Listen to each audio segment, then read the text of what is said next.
어, 우리가 좀 생각할 것 중에 뭐가 있다고 여겨지는가 하면 소위 그렇다고 알려진 지식이 있죠.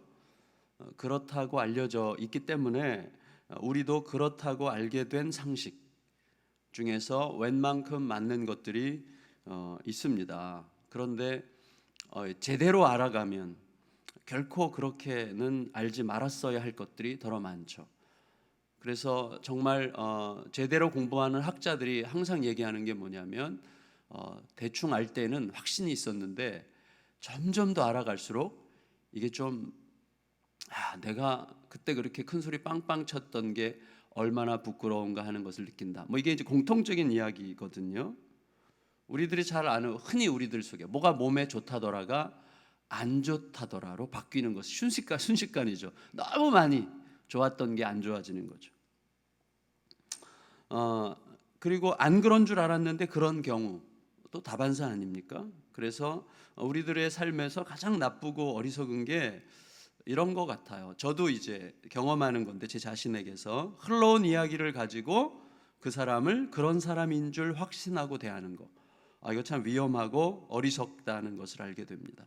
우리들 대다수는요, 어디서부터 흘러들어온 혹은 주워들은 어떤 조각 지식들로 내가 살아가는 삶의 방어막을 치는 경우들이 굉장히 많은 것 같습니다. 그런데 거듭 말씀을 우리가 나누는 중에 나오지만 이 시대의 대단한 학자들도 결국은 마찬가지거든요.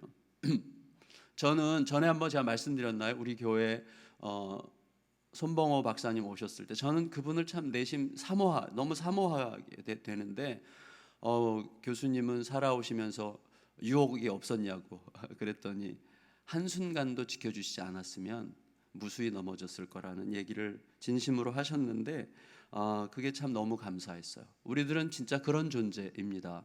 그렇게 자신의 일생을 주 앞에 온전히 바치려고 몸부림하는 분이 그렇다면 말할 것이 있겠습니까? 우리들이 아무리 객관적으로 방대한 지식을 동원해서 2000페이지 책을 쓴다고 해도 결국은 우리들은 내 물리적 한계, 이 어떤 신체적 한계, 정신적 한계를 뛰어넘을 수 없죠. 그래서 우리는 내 개인의 오감을 통해서 들어온 경험, 이성적 판단, 또 직관적인 통찰 이런 것 안에 머물러 있는데 이 모든 것들이 결국 내 안에 갇혀 있는 거란 말이죠. 그런데 그것 가지고 마치 진리인 것처럼 딱딱 잣대를 대고 맞다 틀리다 이런 식으로 이야기하는 것이 얼마나 두려운 일인지 몰라요. 그러니까 하나님의 말씀 외에는 어떤 것도 절대적인 힘을 가질 수가 없다는 것을 갈수록 점점 더 많이 느끼게 됩니다. 어제 본문에서도 사두개인들을 보세요. 어제 아침 설교 때 여 목사님 얘기하셨잖아요. 사두개인들은 현실이 전부인 것처럼 사는 자들이었단 말이죠. 현실이 전부인 것처럼 산다는 것은 무슨 뜻이에요? 눈에 보이는 세상, 이성적 판단을 굉장히 중시하는 소위 합리주의자들이죠. 그게 합리적이냐, 합리적이지 않느냐, 이게 이제 항상 기준이에요. 그게 말이 되는 거야? 그게 논리적으로 맞는 거야? 그게 합리적으로 이해가 되는 거야? 이런 식으로 이제 생각하는 자들이 이제 사두개인들이었는데, 자, 이 사람들은 부활은 없다는 결론을 내렸어요. 여러 가지 상황을 합리적으로 판단해 본 결과 부활이라고 하는 것은 너무나 넌센스라는 거예요.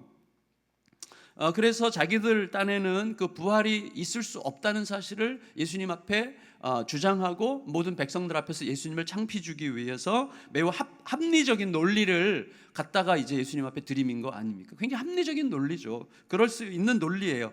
그렇지만 결과적으로 보니까 굉장히 싸구려 논리였다는 거죠. 그러니까 자기들 입장에서는 굉장히 합리적인 논리였는데 결과적으로 보면 너무나 싸구려예요. 여러분, 굉장히 자신만만한 논리였고 많은 사람들을 그동안 설득해왔던 논리였을 거예요. 뭐 결혼을 여러 번 했는데 부활하면 누구 남편이고 누구 아내입니까? 뭐 이런 식의 논리 아니에요?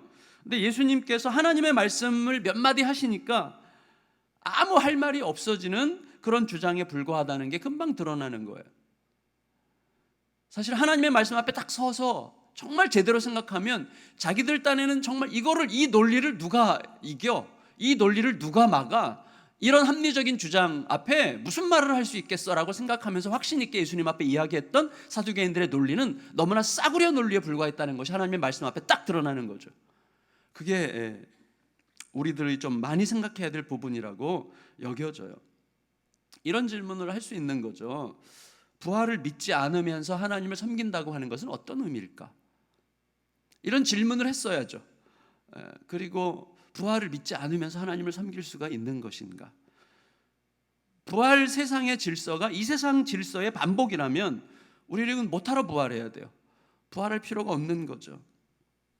이 세상에 어마어마한 모순들, 가난, 질병, 억압, 슬픔, 지금도 우리들이 안고 있는 그 상처들, 그 싸한 마음들, 그 고통들, 이런 것들이 부활의 세상에서도 그대로 반복된다면, 지금 사두개인들의 논리가 그거 아닙니까? 이 땅의 논리를 가지고 거기서 이게 말이 됩니까? 라는 건데 거기서는 다른 논리란 말이죠. 다른 세상이란 말이죠.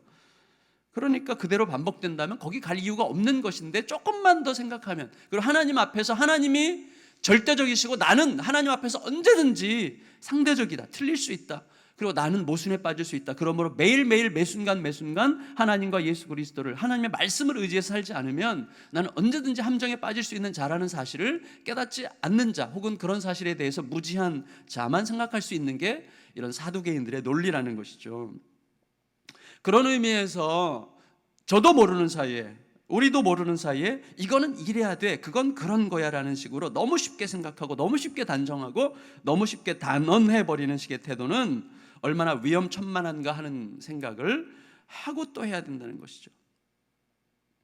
사두개인들이 부활이 없다고 확신한 이유는 자기들이 권위 있다고 생각하는 성경이 뭐예요? 창세기, 출애굽기, 레위기, 민수기, 신명기, 모세 오경만 그들은 권위를 부여했는데 그 모세 오경의 부활에 관한 명백한 진술이 없다는 거예요.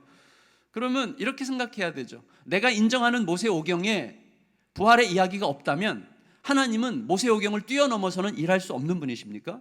그런 건 아니잖아요. 그러니까 우리들은요, 누구 말이 아니면 아무 말도 안 듣는 그런 것이 있을 수 있는 거예요. 그러니까 우리들이 빠지는 모순, 또 이런 게 있을 수 있는 것이죠. 우리 목사님 뭐 이런 거죠. 우리 목사님, 우리 목사님 얘기였어 이거는.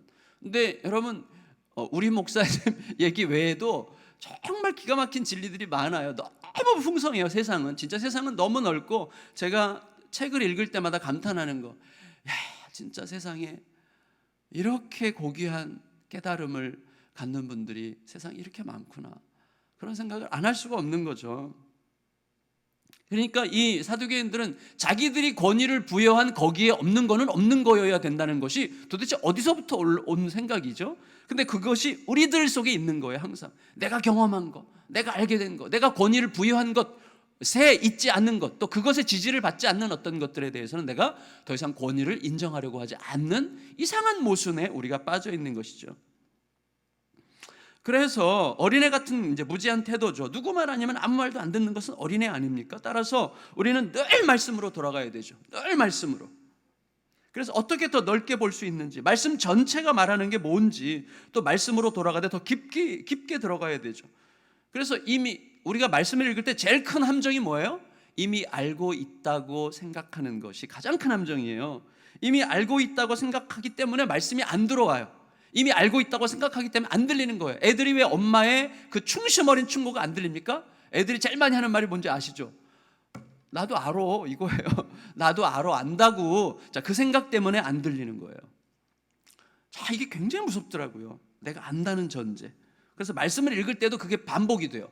말씀을 읽을 때도 대략 내가 아는 본문이잖아요. 뭐 바리새인들이, 사두개인들이 예수님께 질문한 내용 뻔히 알죠. 뭐 어떤 여자 등장시켜가지고 남편이 여럿이 있었는데 다 알지. 그리고 이렇게 대충 넘어가는데요, 자세히 안 읽어요. 그리고 그 본문에 대해서 질문을 안 해. 질문을 안 하니까 그 본문이 말해주는 것이 뭔지를 우리가 깨닫지 못하는 경우들이 많다는 거죠. 피상적으로 겉도는 지식만 가지고는 신앙이 자랄 수가 없어요. 그러니까 신학을 공부하라는 게 아니라 우리들이 좀 날마다 묵상하는 성경 말씀 큐티 본문을 내가 알아왔던 방식대로 상식선에서 대략 보고 마는 그런 식으로 하지 말고, 그 짧은 본문이라도 찬찬히 묵상하면서 본문과 대화하고 질문하면서 보는 것을 날마다 조금씩 더해가기만 하면 돼요. 여러분, 우리는 결코 다 알 수 없어요. 하지만 결코 다 알 수 없다는 사실 때문에 알려고 하지 않는 것은 너무나 무책임한 거 아닙니까? 내가 묵상해야 될 그 말씀을 조금 더 찬찬히 대화적 방식으로 보는 것이 굉장히 중요하죠. 그때 무릎을 치게 되고 저절로 주님을 노래하게 되는 순간들이 오는 거예요. 말씀을 펼칠 때 주님 이거군요. 이 감동이 있어야 되지 않겠어요? 그 맛이 세상을 이기게 하는 거죠. 그 맛이 나를 오늘까지 막 사로잡았던 이런 것들을 탁 내려놓게 하고, 너는 나를 더 이상 괴롭힐 수 없어, 딱 선언하게 하고요.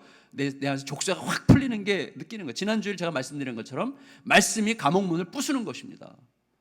말씀이 감옥문을 부셔요. 우리 모두 다 감옥에 갇혀 있거든요. 늘 섭섭함의 감옥, 상처의 감옥, 미움의 감옥, 분노의 감옥, 뭐 이렇게 여러 감옥들에 갇혀 있는데, 이 감옥을요 말씀이 그냥 계속 부셔요. 계속.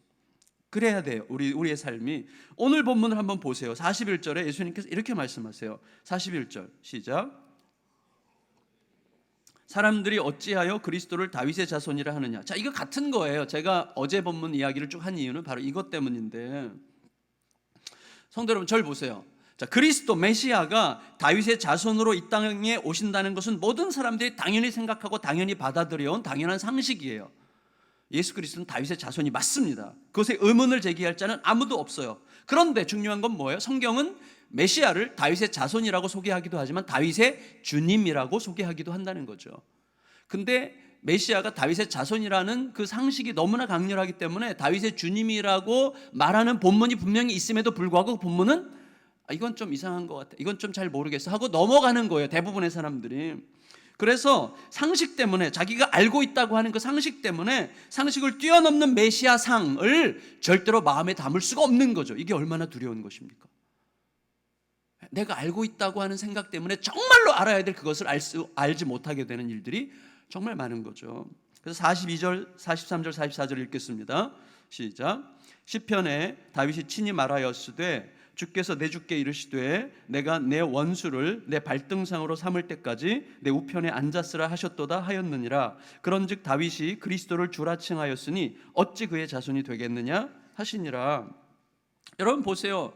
메시아는 그들의 완전한 소망 아닙니까? 너무나 소중한 존재죠, 메시아는. 그리고 성경이 있어요. 성경은 늘 읽는 책이에요. 늘 가까이 하는 책이에요. 자, 성경은 늘 내 손에 있고 내가 늘 가까이 할 수 있단 말이죠. 늘 말씀 듣는 거예요. 예수님은 너무나 중요한 거죠. 그런데 내가 이미 알고 있다고 하는 전제 때문에 이 성경이 분명히 말하고 있는 메시아의 더 깊고 더 넓은 의미를 내가 이미 알고 있다고 생각하는 그 상식, 그 전제 때문에 더 이상 알 수 없게 된 결과를 지금 예수님께서 말씀하고 계시는 거예요. 그러니까 얼마나 두려운 거예요. 그래서 알고 있다는 생각보다 위험한 게 없는 거죠. 그거 내가 모르겠어? 다 알지. 그 생각 때문에 우리는 정말로 알아야 되는 것을 모르게 되는 거예요. 그래서 말씀을 펼칠 때는 처음 말씀을 보는 것 같은 마음, 진짜 생전 처음 보는 말씀을 보는 것 같은 마음으로 말씀을 펼치는 거죠. 우리의 삶에서 실패하지 않으려면 자기 배우자를, 아내를, 남편을 대할 때도 처음 보는 것처럼. 이거 참 쉬운 일 아니죠. 이거 쉬운 일 아니에요.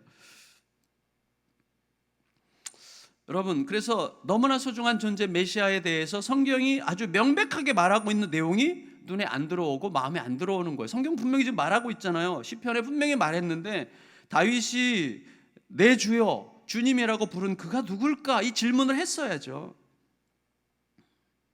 만일에 누군가의 마음에 메시아에 대한 이 의아한 마음이 걸렸어요. 누군가의 마음에. 그래서 하나님께 질문하면서 끈질기게 물고 늘어졌다면 아마 그 사람은 이 소중한 발견을 근거로 해서 성경 곳곳에 내가 알아왔던 메시아보다 훨씬 더 크고 깊은 진정한 메시아를 발견하는 은혜를 누렸을 거예요. 그 주님이라고 불렀던 그분은 이사야서에 가보니까 이게 고난받는 종이고 이게 뭐지? 그러면서 막 그거 가지고 사투를 벌이면서 질문했겠어요. 그게 바로 그 사람 중에 한 사람이 마틴 루터죠. 루터. 사실은요, 루터가 로마서 1장 17절에 의해서 엄청난 변화를 경험하지 않았습니까? 복음에는 하나님의 의가 나타나서 믿음에 이르게 하나니. 자, 이 말씀이 솔직히 루터는 이 말씀을 엄청나게 싫어했고요. 이 말씀 앞에 분노한 사람입니다. 이 말씀을 분노했어요. 이 말씀 앞에 화가 났어요, 루터는. 왜? 복음에는 하나님의 의가 나타난다고 하는데 하나님의 의에 비하면 내가 아무리 노력하고 아무리 애를 써도 하나님의 의를 채울 수 없기 때문에 나는 복음 앞에 갈 수 없는 것인가? 이 말씀 앞에요 정말 분노했어요, 루터는. 그런데 이 풀리지 않는 숙제가 지난 1000년 동안 무수히 많은, 루터 이전에 1000년 동안 풀리지 않은 거예요. 무수히 많은 사람들이 읽고 또 읽었지만 사실은 어떻게 보면 루터에게 특별한 하나님의 은혜가 임한 것이지만 하나님의 말씀이 명백하게 말하고 있는 것이 왜 눈에 가려질까요? 그 많은 세월 동안 사람들이 그저 그게 그런 걸 거야 라는 생각으로 그 말씀을 읽어오는 거죠. 마치 그런 거랑 또 우리는 그러니까 내가 알고 있는 게 전부인 것처럼 생각하는 습관이 있는 거죠. 그 오랜 세월 동안 그럴 수 있다는 것을 우리가 알아야 되는 거죠. 그래서 루터가 그 말씀을 붙들고 씨름하는 순간 어느 순간 놀라운 은혜가 온 거죠. 복음 자체가 하나님의 의라는 사실을 알게 된 거죠. 복음 자체가 하나님의 의다. 우리는 결코 하나님의 의에 도달할 수 없는데 그리하여 하나님이 복음을 하나님의 의로 삼아 그것을 믿는 자에게 의롭다 하시는 것이라는 사실을 깨닫고 나서 하늘을 날아다니는 자유가 그에게 임한 거죠. 그래서 우리 개신교가 시작된 거 아닙니까?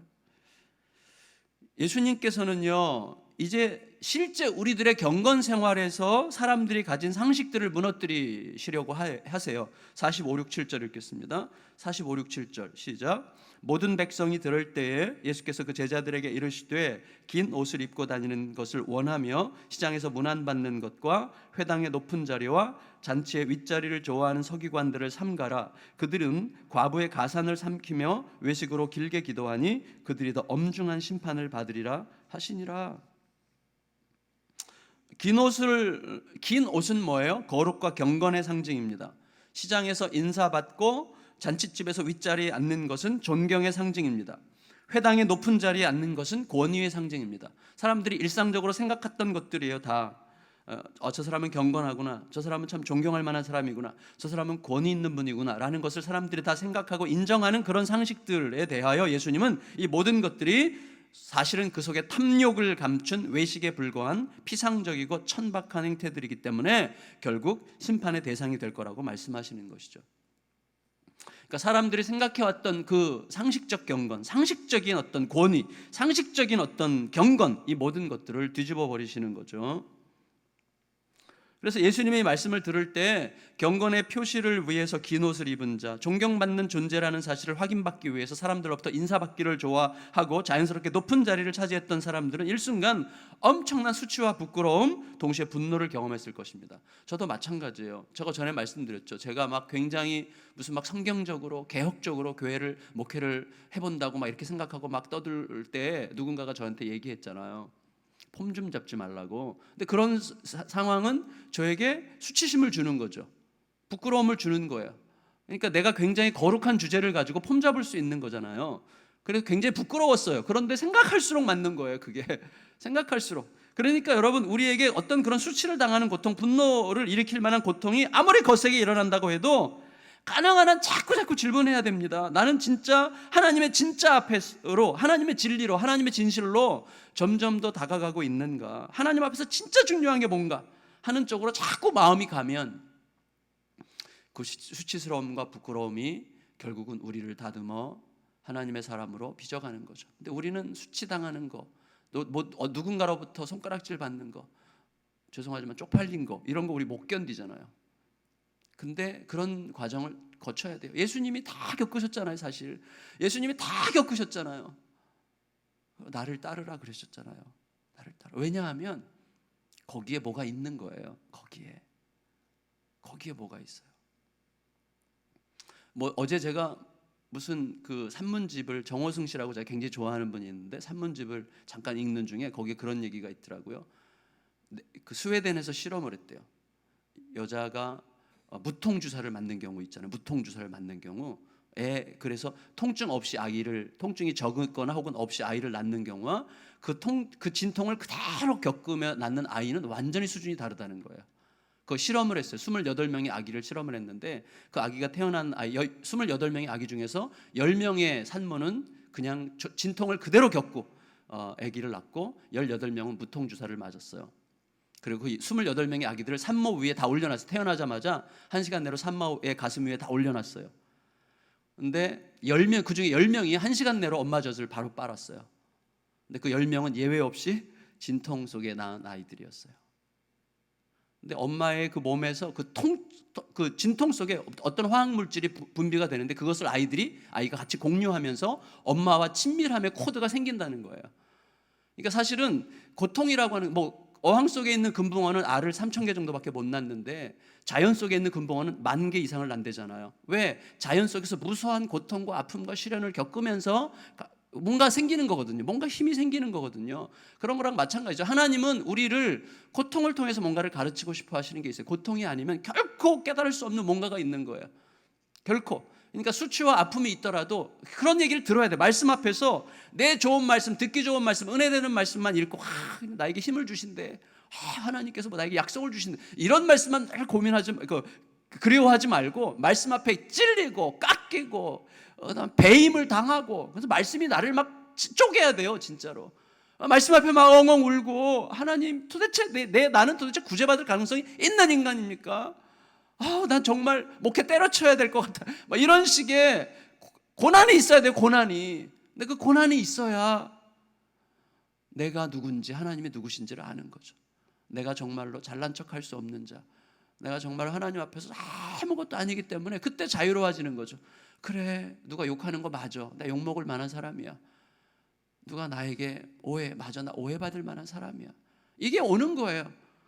내가 무슨 그렇게 오해받을 만한 짓을 했다고, 내가 무슨 그렇게 잘못을 했다고 나에게 이렇게 상처를 주고 말이지, 이런 생각이 드는 거죠. 어쩔 수 없어요. 저도 똑같아요. 우리 모두가 그래요. 모두가 예외가 없어요. 우리 모두가. 근데 말씀 앞에서 깎이고 배임을 당하고 망치로 그냥 얻어맞고 하면서 말씀 앞에 울고 하면서, 그래, 누가 나를 좋아하겠어? 그리고 모든 사람이 나를 좋아해야 될 이유가 뭐야? 모든 사람이 내 말을 들어야 될 이유가 뭐야? 아니지. 오해할 수 있고 나를 싫어할 수 있고 그런 거야. 예수님이 그렇게 수많은 오해 속에 그렇게 상처받고 예수님이 그 길을 가셨는데 내가 뭐라고 상처 없이 이 일을 가려고 하는가? 이런 식의 생각을 하면요, 감옥문이 철컥하고 부서지는 거예요. 그 순간. 그리고 자유가 확 임하는 거죠. 예수님 지금 그렇게 해주세요. 그런데 이 말을 듣고 지금 예수님 말씀 듣는 이 인간들이 감옥문이 부서져야 되는데 감옥문을 또 강하게 딱 잠그고 두고 봐라, 이렇게 하면 이제 망하는 거 아닙니까? 예수님은 마지막으로 또 한 번 사람들의 상식을 무너뜨리세요. 21장 1절에서 4절까지 읽겠습니다. 시작. 예수께서 눈을 들어 부자들의 헌금함에 헌금을 넣는 것을 보시고 또 어떤 가난한 과부가 두렵던 넣는 것을 보시고 이르시되 내가 참으로 너희에게 말하노니 이 가난한 과부가 다른 모든 사람보다 많이 넣었도다. 저들은 그 풍족한 중에서 헌금을 넣었거니와 이 과부는 가난한 중에서 자기가 가지고 있는 생활비 전부를 넣었느니라. 이건 심플하게 단순하게 이야기할 수 있는 것 같아요. 사실은 이게 굉장히 이 안에 사회적 배경이나 이런 걸 다루면 굉장히 복잡한 이야기가 될 수 있는데, 저는 오늘 이 아침에 간단하게 말씀드리겠는데, 예수님의 헌금 액수 계산법은 다른데 예수님은 헌금을 보지 않고 사람을 본다. 저는 이제 그렇게 결론을 내리고 싶어요. 제가 생각해 봤어요. 자, 헌금 통계서가 주일마다 올라와요. 저에게 재정팀에서 오늘 헌금한 이게 액수가 나오고 헌금한 사람들 명단이 쫙 나와요. 자, 볼까요? 안 볼까요?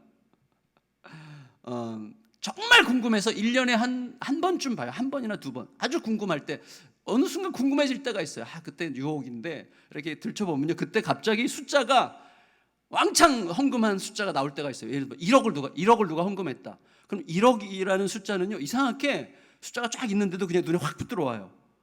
이거 워낙 동그라미가 워낙 많으니까 눈에 확 들어와요. 그럼 누가 했지? 이렇게 보는 거죠.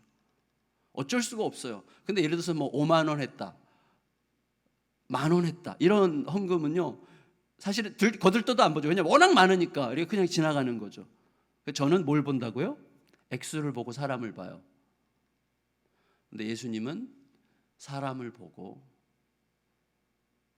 금액을 볼지 안 할지 모르겠어요. 예수님은 사람을 보세요. 그래서 제가 성도들에게 편견이 생길까 봐 진짜 거의 안 보는 거죠. 1년에 한 번, 앞으로 안 보려고 이제 하겠습니다. 그런데 거의 안 봐요. 편견이 안 생기도록. 그래서 누가 어떻게 헌금하는지 진짜 거의 몰라요. 99% 몰라요. 그런데 중요한 건 뭐냐면, 예수님은 그 사람이 지금 어떤 상황, 어떤 처지 가운데 있느냐를 보시는 거죠. 예수님의 관심은 항상 사람이에요. 사람. 하나님에 대한 신뢰의 정도, 그 사람이 내 삶을 책임지는 분을 누구라고 생각하고 있느냐를 보시는 거예요. 그게 초점이에요. 내 삶을 책임지고 있는 분이 누구냐를 제대로 알고 있는 사람의 눈과 삶의 태도는 다릅니다. 달라요. 어떤 사람은 이렇게 질문할 수 있어요. 아니 과부가 두렙돈 동전 두 잎이니까 헌금을 했지. 만일 과부가 2천만 원이 생겼다면 2천만 원 다 했겠냐고. 어떻게 생각하세요? 다 했을까요? 약간 긴장되시죠? 대답이 어려워요. 근데 저는 이렇게 대답하고 싶어요. 그렇게 질문하는 저희가 뭔가? 그렇게 질문하는 저희는 과부는 2천만 원 생겼으면 2천만 원을 다 헌금하진 않았을 거야 라고 생각하고 싶은 거죠. 그래서 현재 나의 인색함을 합리화하고 싶은 거죠. 그런 질문은 의미가 없는 질문이죠. 그러니까 예수님은 사람을 보시는 거죠. 사람을.